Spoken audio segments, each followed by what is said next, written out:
Hello and welcome to the sixth RISE talk entitled Organization Resilience. Where are we now? My name is Jacqueline Yu, an ESRC postdoctoral fellow at Durham University Business School. The RISE talk series is funded by Economic Social Research Council and hosted by the Center for Innovation and Technology Management in partnership with the Global Citizenship Program, Houston College, Durham University. The aim of this talk is to facilitate an interdisciplinary conversation and exploration of how the role of resilience, innovation, strategy, and ecosystem can help to address some of the challenges and issues faced by business and society in achieving sustainable development goals. We very much appreciate our past guest speakers across different disciplines who have shared many great insights, such as where we are, what challenges we face, and how we could possibly move forward in both research and practice.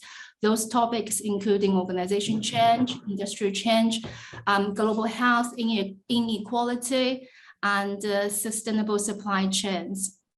So we also thank our audience across the globe for your engagement to help to push forward this conversation.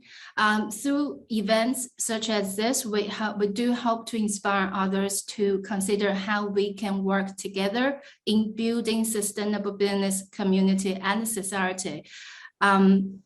If you would like to contribute to the conversation, and of course there are many different forms, please get in touch with me by email or connect me on LinkedIn or Twitter. Today we are very delighted to have our distinguished guest speaker, Dr. Bhamra, who is currently senior lecturer in engineering management at Loughborough University, but he will be joining Royal Holloway's University of London in March as senior lecturer in operations and supply chains.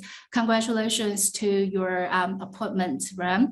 He is one of the pioneer scholars in organization resilience study.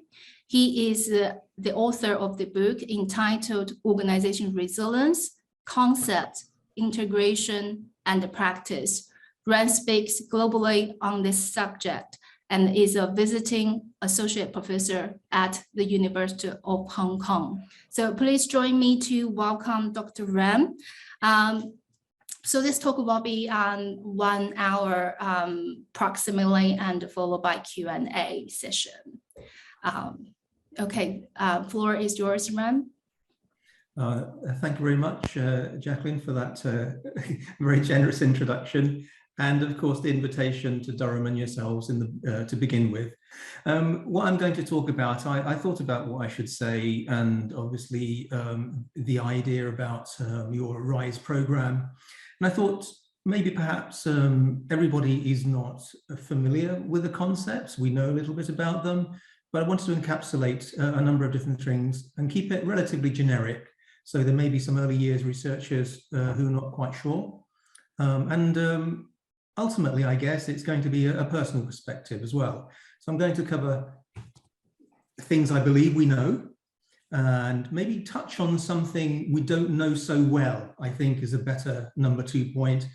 And then a quick sort of a personal summary as to where I think we are now in terms of the research base and thinking about resilience in a more generic manner.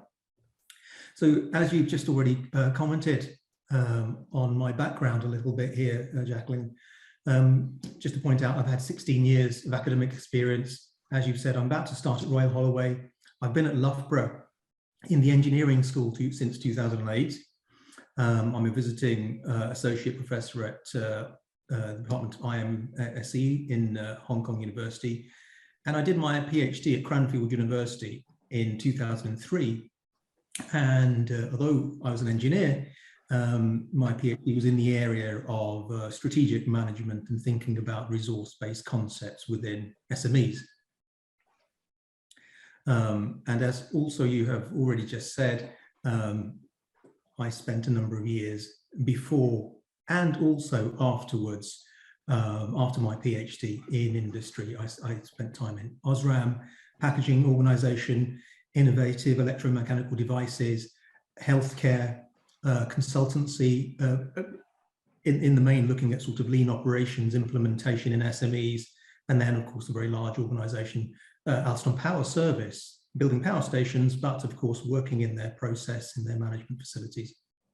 So that's that's where I sort of come from. So let's move on with the presentation then. In terms of what I want to discuss, I'm going to very, very briefly think about definitions. The idea that resilience actually is really a fuzzy concept. Think about what sort of frameworks are out there. And the fourth point there, rules. I think I could have thought of a better word for rules, but let's move on. So definitions. At last count, I believe there was probably about 250, 52, 53 different definitions that I'd found for resilience. The matter of fact being that we get 5 academics into a room, I bet you none of them will agree on the same definition. But there are some commonalities, of course. And if we just look at the screen here, we have people talking about an ability to accommodate change. We have something around maintaining a positive adjustment, whatever positive adjustment is, ability to rapidly adapt, ability to continually evolve. And then it talks about thriving. At that time, of course, going back a few years, this is us here, the emergent property of an organization, okay, something that coagulates over time.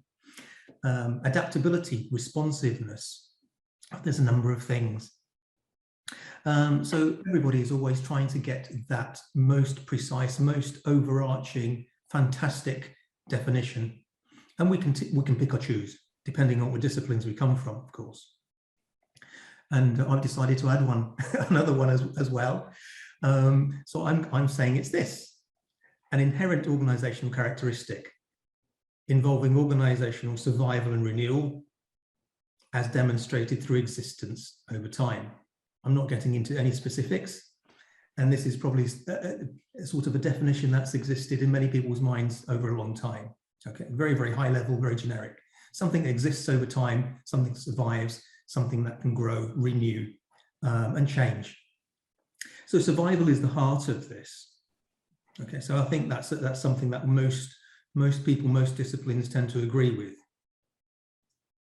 So some people have claimed that actually resilience can be a fuzzy concept. Why do they say that? First of all, if we think about the research that's been done, some research focuses on research. So is it a process? Is it a capability? Or maybe it's a set of capabilities. Okay. Is it a set of resources? Is resilience a framework? Or perhaps a model? Is resilience a philosophy? Is resilience a strategy? Can you have resilience strategy? Can you have a resilience process? It can be a number of these things, perhaps. The reason I say this is because when I think about in operations management, we have lean just in time, which I'm going to touch on a little bit later. So when I describe lean in operations management, what is lean? So it can be a number of things. Lean, of course, is a tool set. Okay, lean is a way of managing operations and organizations. But ultimately, lean is also a way of thinking. So lean is also a philosophy. So in terms of what resilience is it a fuzzy concept? There's a fuzziness a little bit about it because we're still grappling with a number of different issues. And I think that will become apparent. If you're not too familiar with resilience, that will become apparent why it appears to be fuzzy, because there's so much we can't get a handle on. And there's clear reasons for that at the moment, compared to other research disciplines. So it's a number of these things. So when we say, what is resilience? What does it involve? These are some of the things and terms that words you might come up with. Resilience is about dealing with crises.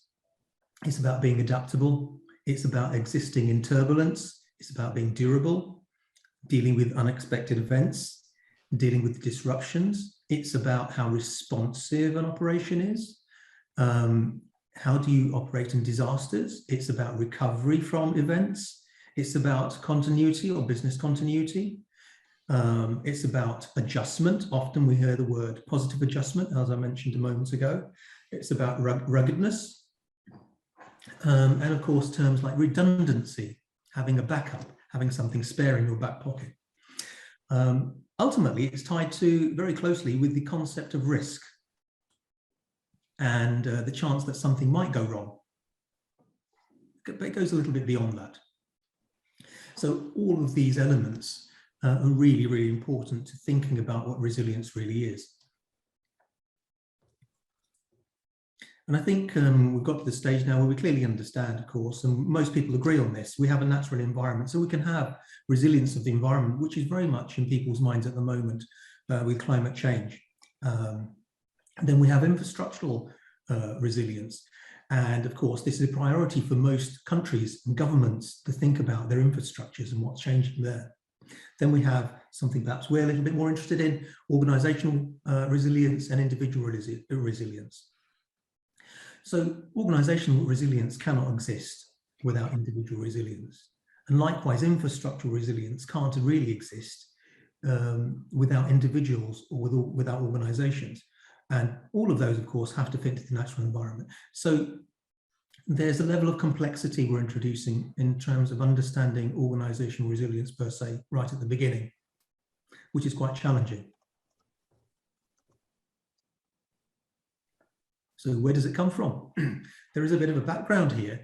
So of course, we see ourselves in the management sphere down here, but really we can go back to the idea of ecological resilience, where a lot of the original ideas of redundancy, of bouncing back, of existing through turbulence from the natural world. So there's ecological resilience.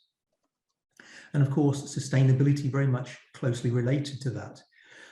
We have materials resilience coming from engineering and science, the particular properties, physical properties of materials, where they can be twisted, turned, bent, but they return to their natural state thereafter.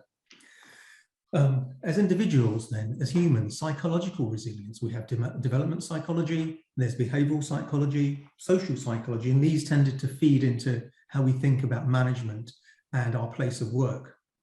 Then we have IT, network, IT and cyber resilience, information systems, and of course a big word at the moment is cyber security, but we have complex adaptive systems. So what is a complex adaptive system? It's anything that exists. So it can be a human, it can be an organization, but the idea being that we think about it in terms of systems and complexity.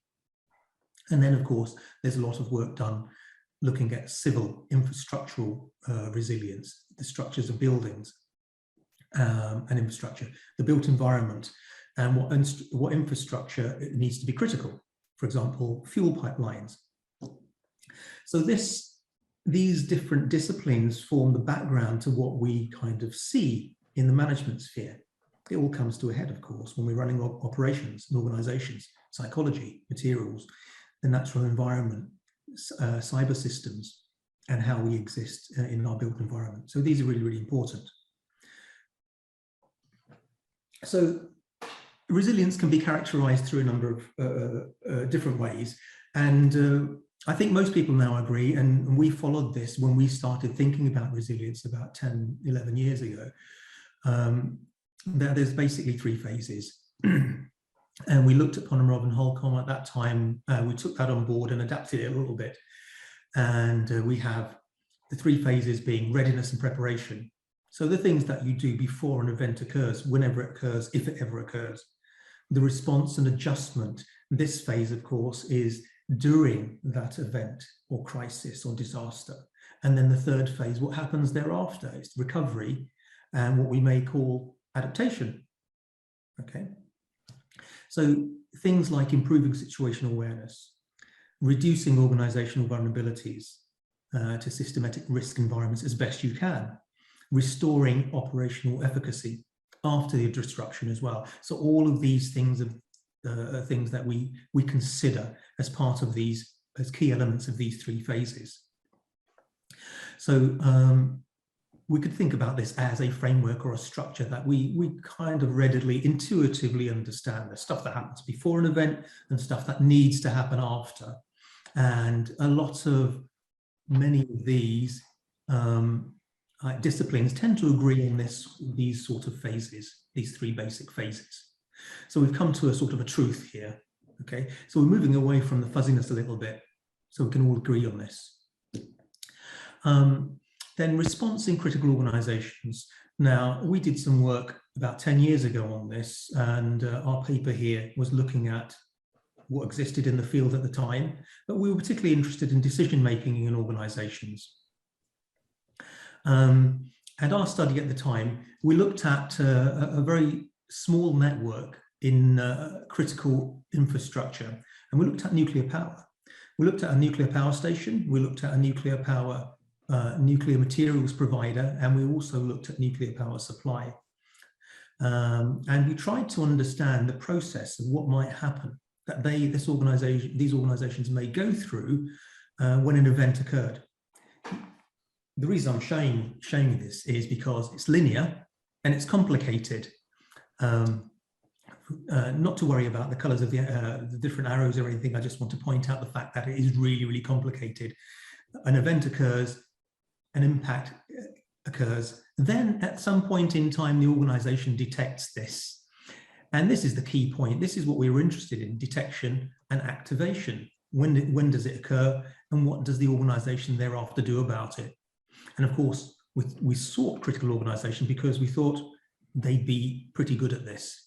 And even with them, it was really, really complicated. So what did we find out after that in terms of building some sort of framework? Excuse me. We discovered, as many other authors have been thinking about as well, we discovered at the time we could categorize some of these elements that organizations need to consider as capabilities, as something they were particularly good at and could reproduce. And we sought to categorize these. We thought, well, in terms of the phases, they established prior preparations. And part of that was thinking about horizon scanning, what we call foresight, having adequate emergency planning in place. Importantly, interpreting demands and information was a key element to what they did. So understanding the exact nature of what's happening, because you can't always be sure when an event occurs. What is the cause of it and how do you react to it? There may be any number of reasons. Understanding your own vulnerabilities is an important point. Then, decisions have to be supported by the organization's strengths and what expertise you have, okay? Because you can't always call on external services. So decisions need to be made quickly, and you need to organize and utilize whatever organizational strengths one has. Nothing more than that, and that's a limitation. Then finally, developing effective solutions. Once you have done all of this, of course, can you create alternative ideas if they're required? Unique solutions require to perhaps unique problems.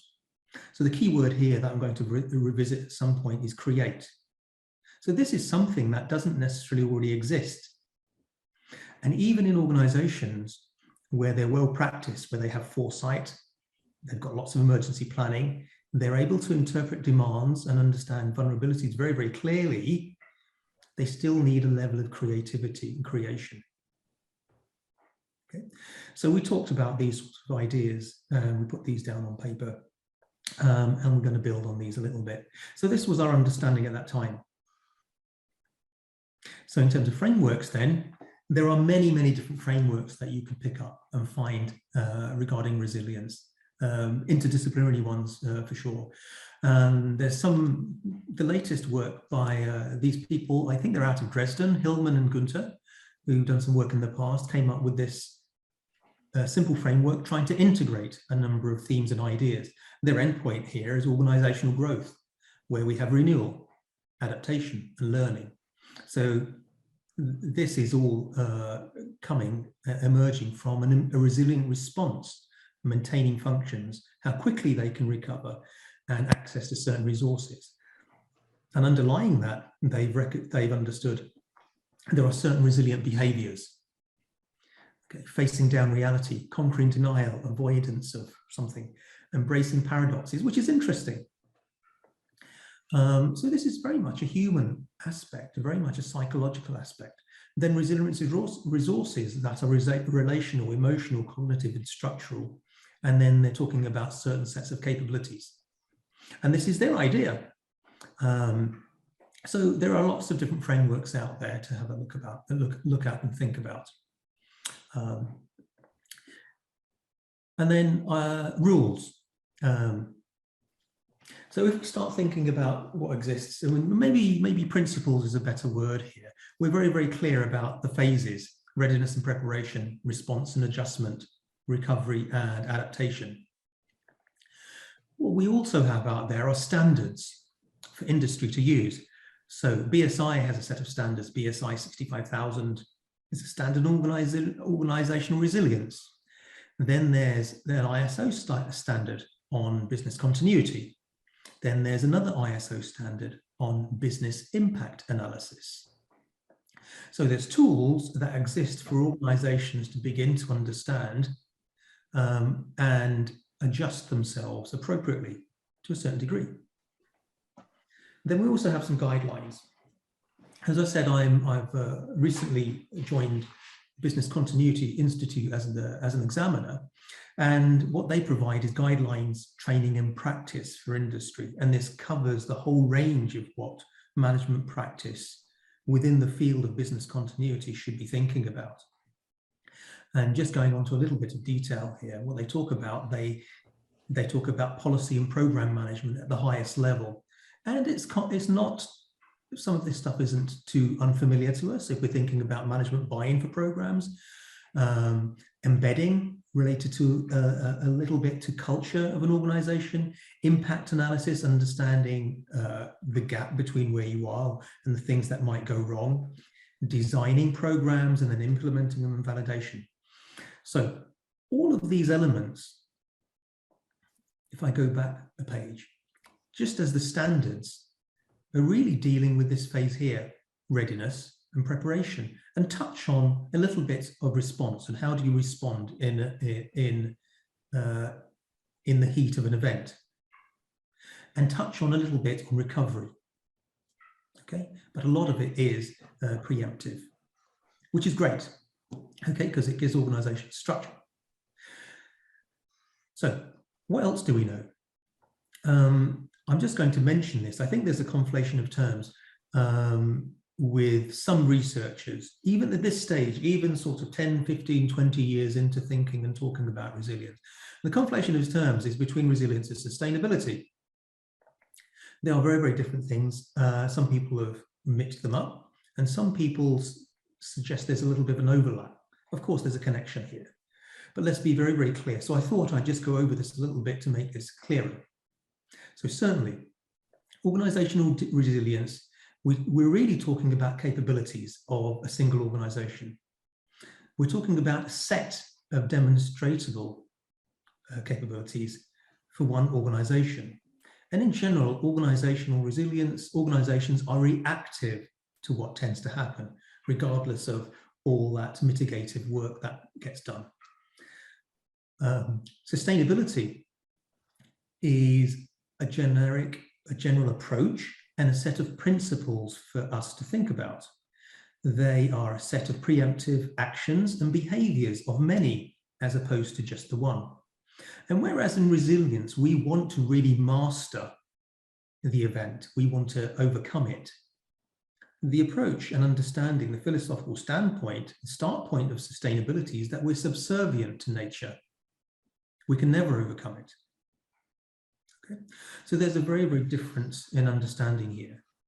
In resilience, we have capabilities, or these three phases: readiness to do something and survive, response to adapt, recovery to flourish. Sustainability, of course, we have the triple bottom line: economic, environmental, and social drivers, okay, that make us understand, that tell us we're subservient to nature and we have to change how we behave.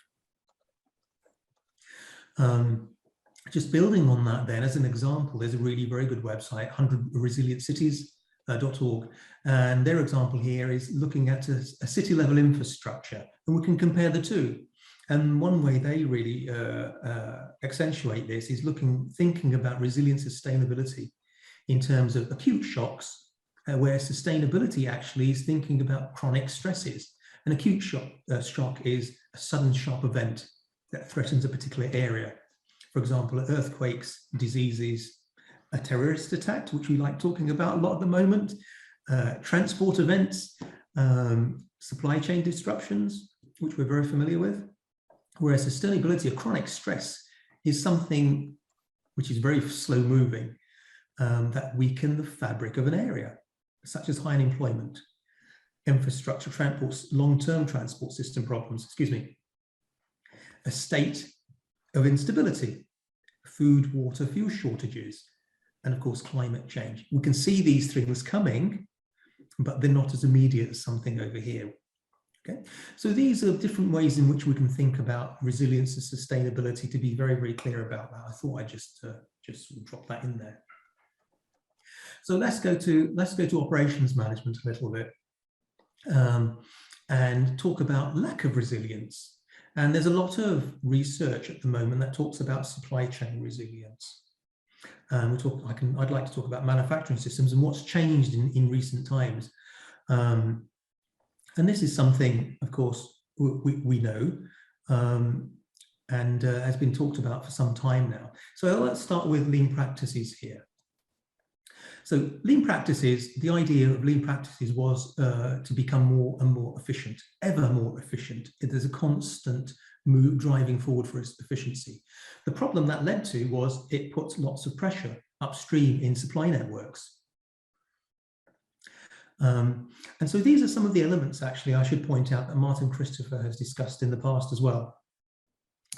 So secondly, globally integrated. So that was another advantage of manufacturing the supply chain movement in terms of let's become globally integrated. What that added was complexity. What complexity led to, of course, is vulnerability. A third point, economies of scale. Intuitively, economies of scale leads to centralization. What does centralization become? It led to reduced flexibility in manufacturing systems and supply chains. There's a big movement, and there still is to some degree, of outsourcing based on cost. Again, short-term decision. What that did was reduce control and visibility that operations had over their products and their services. And finally, customization demands. So in order to sell more, we are offered more and more customization of products that we have. These, of course, led to manufacturing complexity. Complexity leads to vulnerability, as we already know. So these are some of the movements that have been going on in terms of global manufacturing supply chain, which have really led to where we are now and what we can see. And there's been a bit of an uptake in sort of a backlash in thinking about just-in-time systems and actually what value are they really adding in this drive for efficiency and global connectivity. So a lot of supply chain people are beginning to think now, yeah, we've ridden the train for so long now, let's actually face the elephant in the room, as it were, because we've always known it was relatively unsustainable. So that's the problem that we have in operations and supply chain. And of course, here's this wonderful picture of the Ever Given that we remember from last year, that was on the news constantly. And it's quite frightening, to be fair. So before I move on from this little segment, I just want to point out there are really, really good organizations out there that are dealing and have dealt with resilience and sustainability research for a long time. The resilient organizations, Resorts Group in New Zealand, have been working on this for a long time. I think they came out of Christchurch University because naturally New Zealand, of course, suffers earthquakes. So they're ahead of the game. And another one you may or may not be familiar with is Stockholm Resilience Centre, a very big complex centre in Sweden that has done traditionally a lot of work in this area. So I'll take a sip of my drink. Now, just moving on to what don't we know. And I've broadly categorized it into 3 different areas that I think that we really need to think about a little bit more. Of course, there's a lot we don't know, and there's a lot more than this that we don't know. But this is what I'm going to focus on.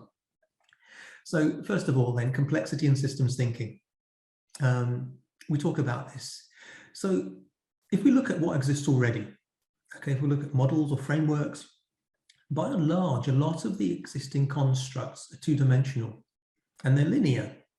We say sort of B follows A, C follows B, D follows C, and so on. However, this is quite reductionist.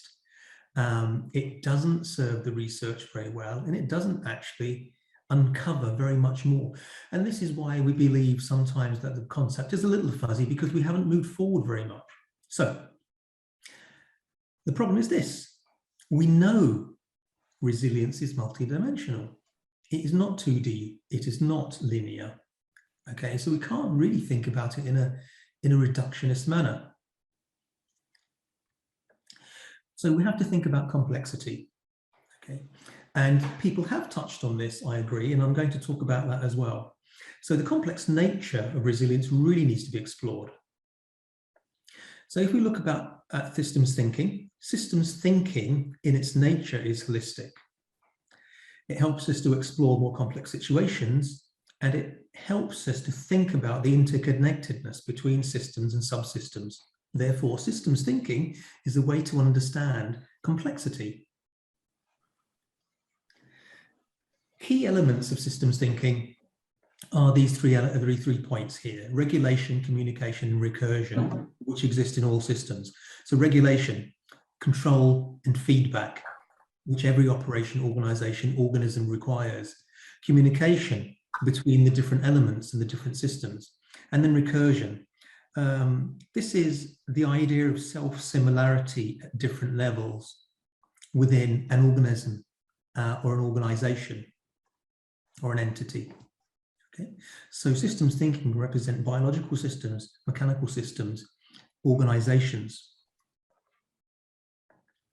A very good example here is Stafford Beer's viable systems model, which some people might be familiar with.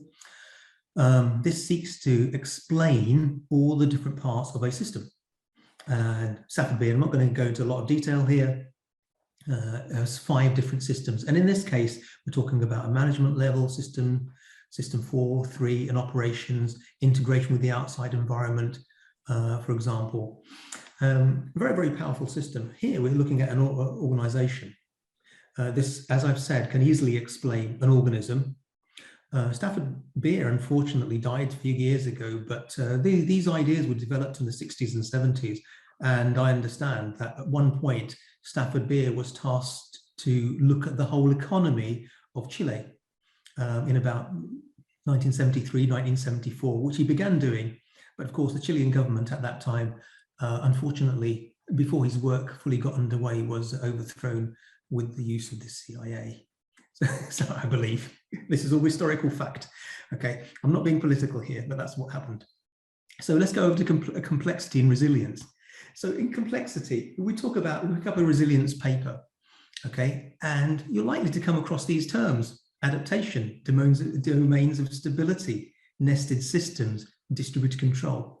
So adaptation is really, really important in resilience. Okay, we take this from the natural word. Domain of stability. So there's a balance at which an organization is stable. It depends on the length of time you consider this for. Of course, if you're talking minutes and hours, yes. Days, perhaps, yes. Months, maybe not. Okay. Nested systems, we understand that systems will exist within other systems. So we can think in terms of individuals, departments, teams, layers of management, distributed control. So feedback and control is distributed throughout an organization, throughout a network. There's this non-linearity idea, because that plays into resilience. So what that is that non-linearity is, depending on what inputs you put in, the outputs may not always be expected. Self-organization, again, partly to do with distributed control. Self-organization, that organizations and networks coalesce and work and find their own balance, maybe to come to a domain of stability, or maybe they don't. Emergency, some characteristic or quality that emerges over time that is unforeseen. And then, of course, ultimately, unpredictability.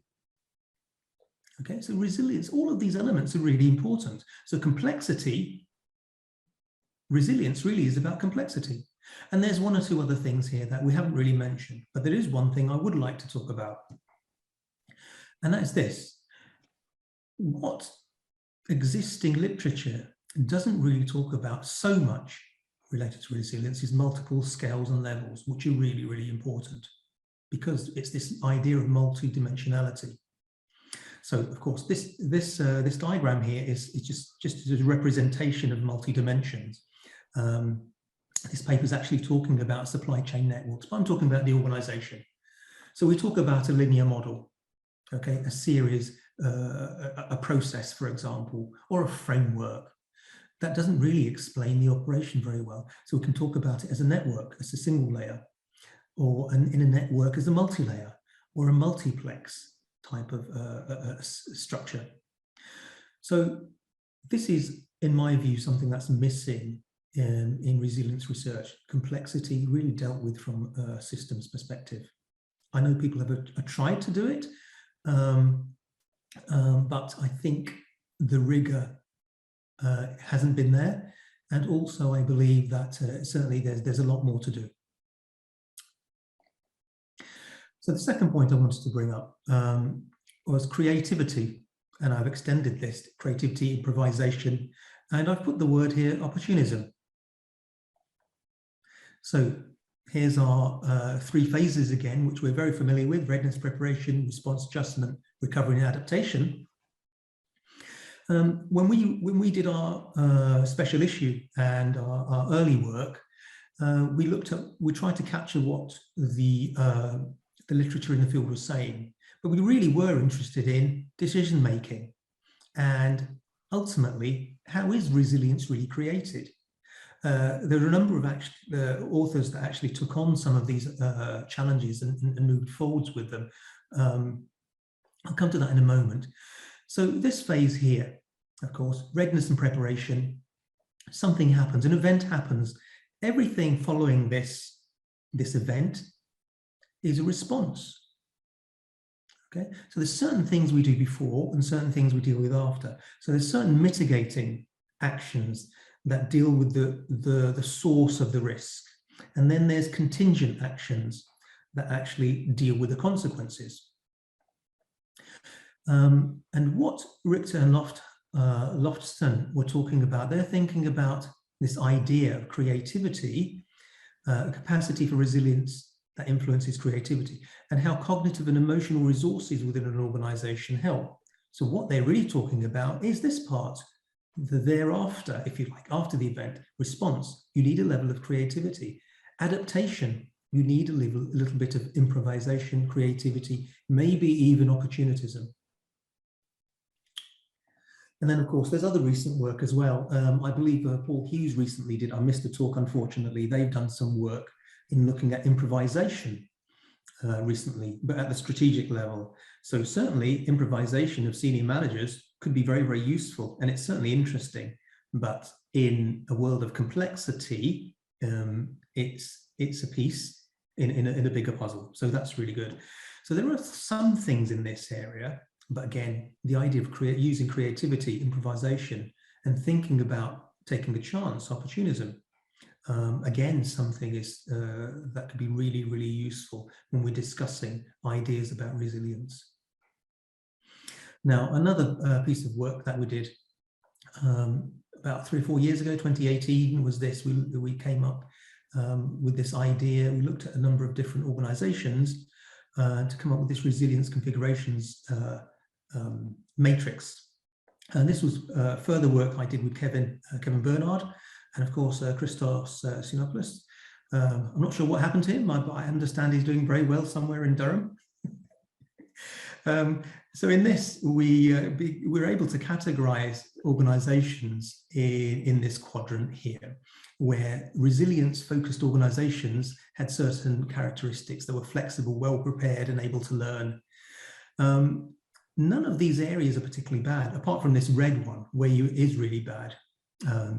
You're at very, very high risk. If you cannot adapt, you're rigid in your adaptation and you're reactive to what happens. The end of the resilience focus scale, in terms of adaptation, Organizations tend to be agile. Organizations tend to be proactive. In the process-based quadrant, organizations are very, very proactive.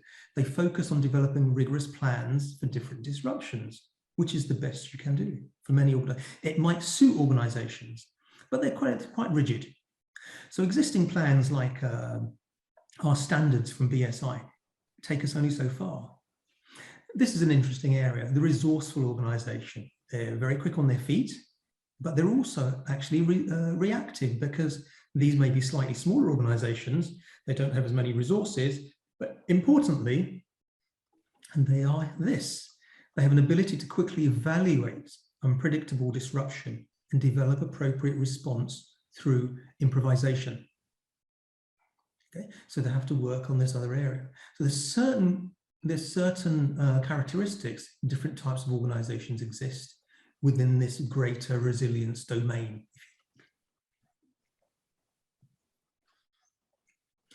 So what we don't know, competitiveness. Of course, we do know a lot about competitiveness. There's endless work in business and management schools that goes on with competitiveness, which is really good.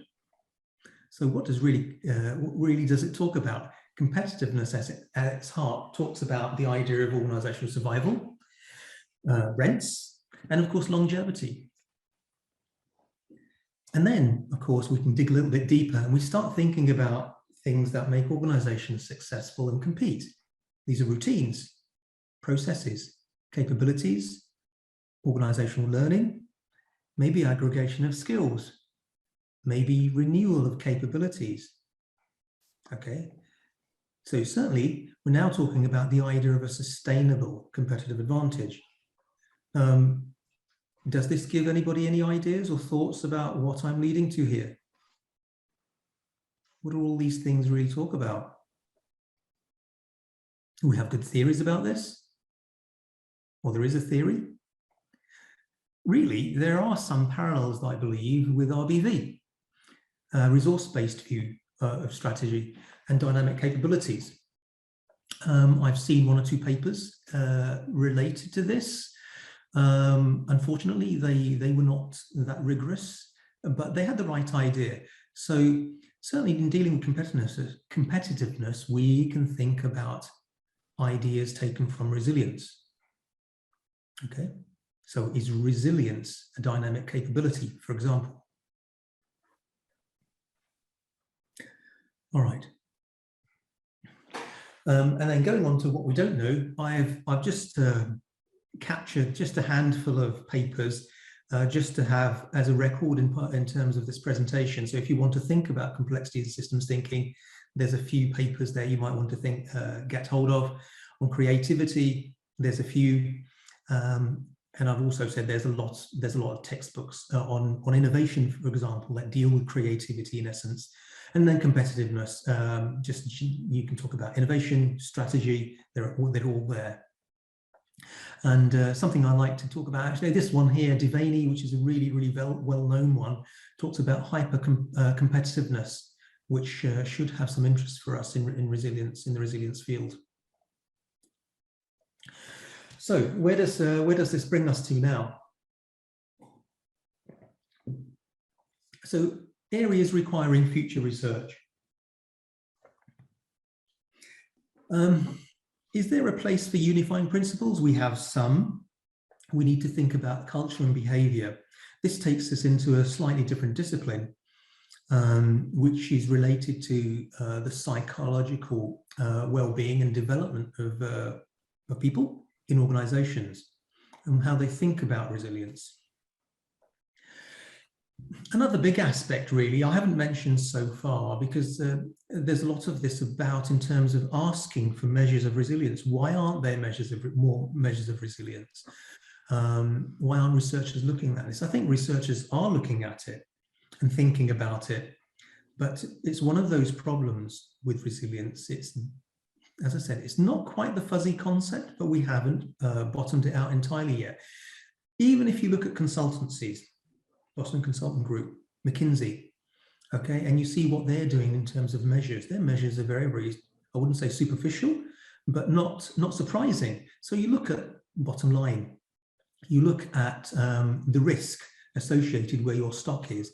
You look at the risk, you look at the range of your products in terms of related to risk and resilience. Okay, you look at how secure your supply is. So some of those obvious things. You look at perhaps your rate of return. You look at what your organization is worth over a number of times as measures of resilience. These aren't really good enough. Okay. Now, in order to deal with this, we've already touched on the idea of complexity. I think very much this is where the secret to this lies. So complex adaptive systems, an organization is a complex adaptive system.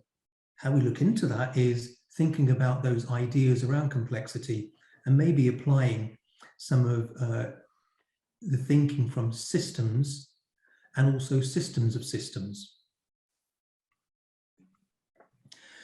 I've already just mentioned creativity, improvisation, opportunism,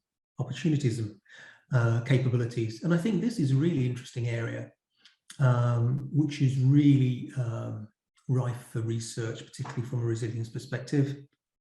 Competitiveness is there for us to look into. As management researchers, we should be a little bit more familiar, and that's probably closest to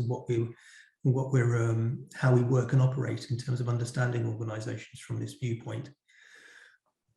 I haven't mentioned artificial intelligence to this point.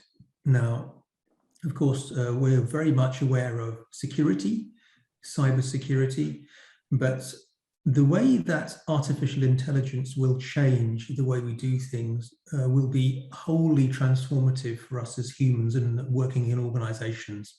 Part of organizations is making decisions, and the rate at which we can make decisions, managers can make decisions, is really, really important.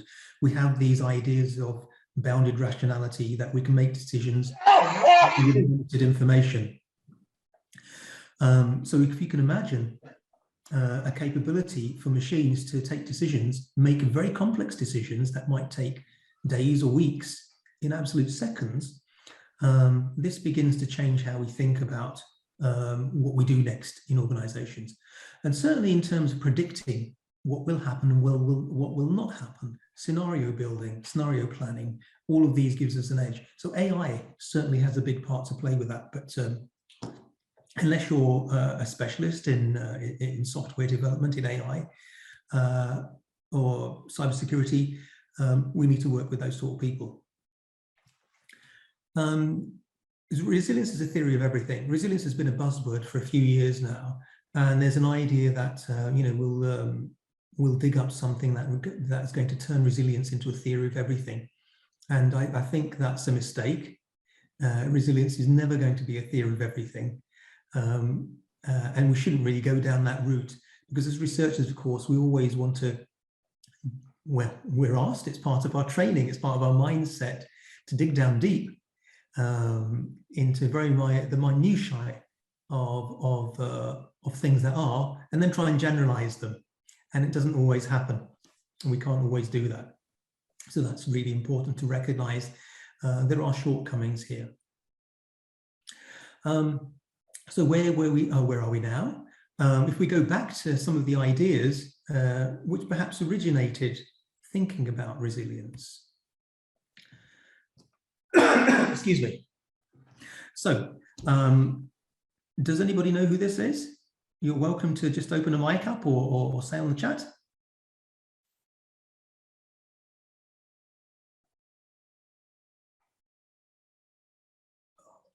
No?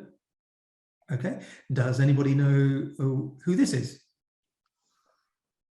So this is the first picture here is Charles Darwin. Interesting, very, very still recognizable after 150 years.